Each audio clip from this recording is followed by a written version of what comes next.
Hello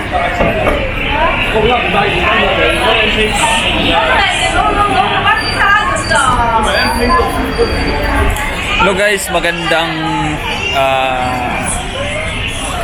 araw sa atin lahat. Ayan, shoutout sa lahat and kumusta ang lahat? And gusto ko shoutout yung mga lagi nanonood sa vlog ko. Ayan, alam niyo na 'yon kung sino kayo. Thank you so much guys sa support. And gusto ko shoutout yung mga nandyan sa Pilipinas na gustong-gusto na mag-Macau. Yan guys, andito ko ngayon sa Putol, dito sa Macau. Ayan yung simbahan, Broken Church.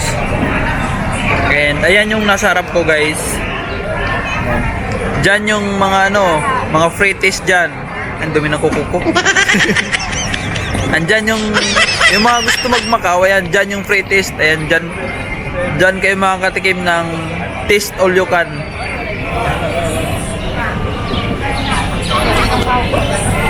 Ayan, freeties dyan guys. And libre yan, diba? Kung talagang huwag ka na bumili, mapapagastos ka, libre naman yan dyan eh. Libre yan dyan. Bago ka bumili, matitikman mo kung anong nasa loob ng plastic. Yan yung kagandaan dyan, bumili. Dahil alam mo na yung lasa, diba, yung bibilin mo. Hindi yung minsan titingin ka sa mga tindahan, masarap na tingnan, pero pag kinain mo na, hindi masarap. Pero dyan guys, matitikman mo na yung pagkain na kakainin mo. Samantala po natin putulin natin panonood guys, and don't skip. Ayan, promote ko lang po itong napakalagang bagay, napaka-importante at napakahuli, itong Holy Rosary. Ayan guys, mag-pray po tayo everyday, and especially sa mga Catholic dyan, saka hindi po din nyo try. Ayan, i-download nyo tong apps na to, and dito kayo ito yung guide natin para sa pag-rosary sa mga hindi alam. And guys, importante ito and napakalaga ay makapagpalapit sa atin sa Diyos and through intercession of Mama Mary. And this rosary guys is napaka-powerful and maraming may tutulong sa atin to, hindi lang sa physically, mentally, and spiritually. And guys, and kung may mga problema ka, ito makakatulong sa iyo. At huwag kang maggamot. Guys, ito na yung gamot natin. Hindi mo na kailangan gumastos. Mag-pray ka lang and tutulungan tayo at i-guide tayo ni Mama Mary sa ating mga problema sa buhay. And ayan, magkaroon tayo ng shield.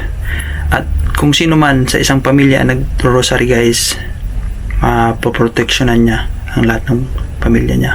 And especially sa ating mga OFW, malayo tayo sa pamilya natin, and kailangan natin to para sa protection sa ating pamilya. Kahit malayo tayo ay nakakasigurado tayong proteksyonan sila and mabigyan sila ng shield sa anumang evil spirit attack and kaano man na gawain ng demonyo. Ito lang yung natin, panangga sa anumang atake sa ating pamilya, sa atin. Itong rosary lang guys, totoo yan, dahil hindi nagsisinungaling at ang ating mahal na ina, si Mama Mary, yun yung pangako niya na kung sino man nagdadasal nitong Holy Rosary ay kanyang poproteksyonan. Sa 15 promise niya guys, totoo yan. Maniwala tayo sa kanya and lalo tayong makapalapit sa Diyos pag nagpipray tayo ng Holy Rosary. And guys, thank you so much and don't skip. Thank you so much guys sa panonood, and ayan, magpray tayo lagi araw-araw ng Holy Rosary para maproteksyonan tayo. Thank you guys, thank you so much, and God bless sa lahat. I love you all.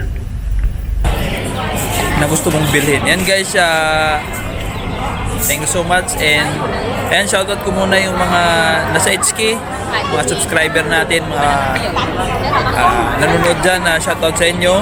And gusto ko shoutout din yung mga mandirigma dito sa Macau. Ayan, continuous nyo lang guys yung laban, diba? Magdasal tayo, kailangan yan. Pray tayo lagi guys para mapabilis yung paghahanap natin ng trabaho. Sipag at tiyaga guys, yung dapat tandaan nyo, at kapal ng mukha, yung dapat yung dala-dala mo pag alis ka ng bahay. Ayan guys, salamat sa support. And marami kasi nagko-comment kung paano daw ba mag-apply sa Macau. And siyempre nasa ibang bansa sila, wala sila sa Macau. Yung mga mandirigma lang dito sa Macau yung andito. Ayan, pwede kayo mag-apply guys sa mga email. Pwede kayo mag-send dyan ng CV nyo. And ayan, sa mga 5-star hotel dito sa Macau guys, yun yung mga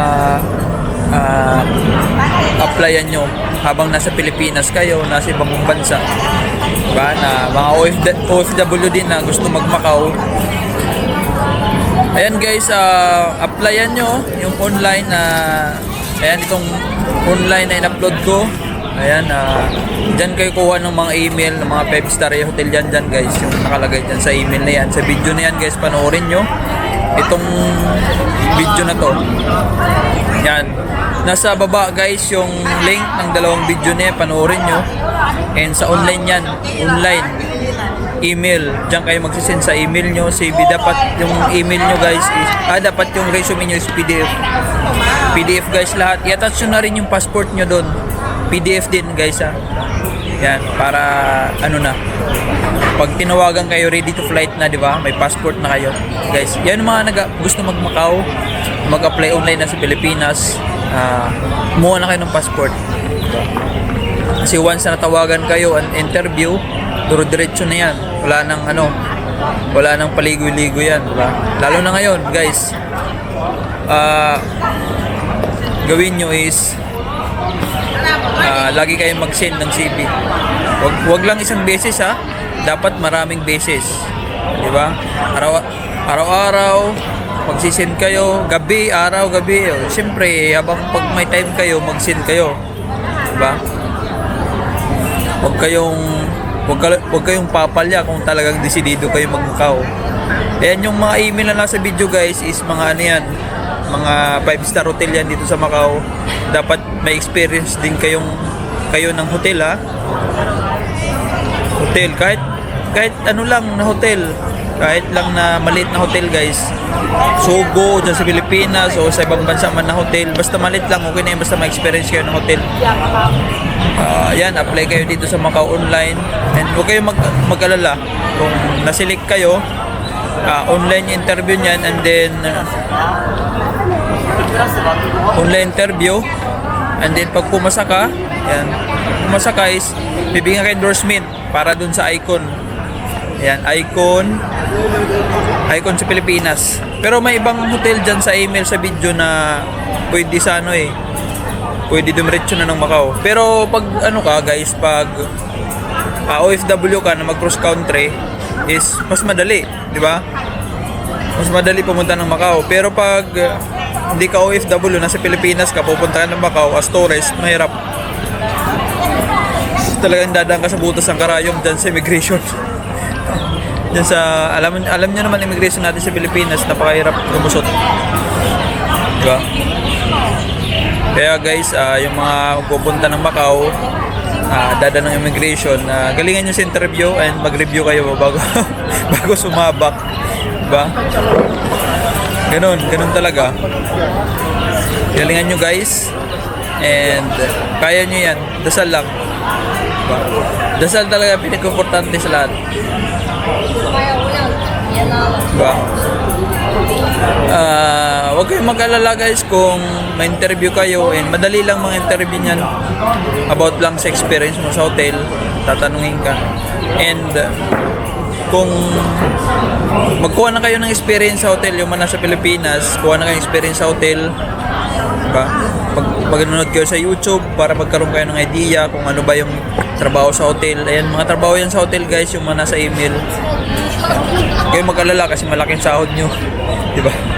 Mas malaking sahod sa hotel kasi mga 5-star yan, mga company yan, malaking company yan dito sa Macau, yung applyan dyan sa mga email na yan. And damihan nyo yung experience nyo dyan sa hotel, and tagalan nyo naman yung experience, hindi lang 1 month lang, 2 months. Dapat mas maganda taon. Ang dami na nag-apply dyan sa online na dito na sa Macau, di ba? Online lang dito sa Macau. Ayan, pag nakapasa kayo sa interview guys, bibigyan kayo ng endorsement letter, and bibigyan ng mga instruction kung paano anong gagawin step by step. And magano kayo, Anuhin kayo niyan ng endorsement, bibigyan ko endorsement sa Icon dyan sa Pilipinas, Icon Solution sa Makati. Yun, bibigyan ka endorsement, tapos pupunta ka ng Makati sa agency na yun, kasi yun lang yung legit na agency doon sa Pilipinas, Macau. Pupunta ka doon sa Icon Solution, and then bigyan ka nila ng instruction kung ano na yung medical lang naman yan. After medical, okay na, antay ka na lang ng green chop mo ng working permit dito sa Macau. Yun, pag alis mo, OFW ka na, pero marami ka po process niyan. Process ka pa sa POA, yun, ganun. Dito sa Macau, yung mga nandito na sa Macau nag-apply, wala na yung POA. Diretso na yan dito, tapos yan, pa-register na lang dito sa Philippine Consulate kung muna dito sa Macau. Pero pag nasa Pilipinas ka, umuwi ka, sa Icon ka mag-process, dadang ka pa si POA, magpa-process ka pa doon. Lalabas ka ng Pilipinas as OFW. Diba, ganun. Unlike yung mga nandito sa Macau na mandirigma, mga turista. Ganun. Yan, applyan nyo yan, mga email na yan, and ganun. Araw-arawin nyo, mag-process na kayo ng passport habang nasa Pilipinas kayo.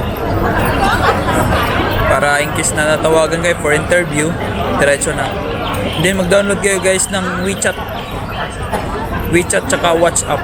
Kasi dyan yan minsan sa interview. Dyan kayo may interview sa mga apps na yan. WhatsApp, WeChat, gano'n. Dyan kayo tatawagan.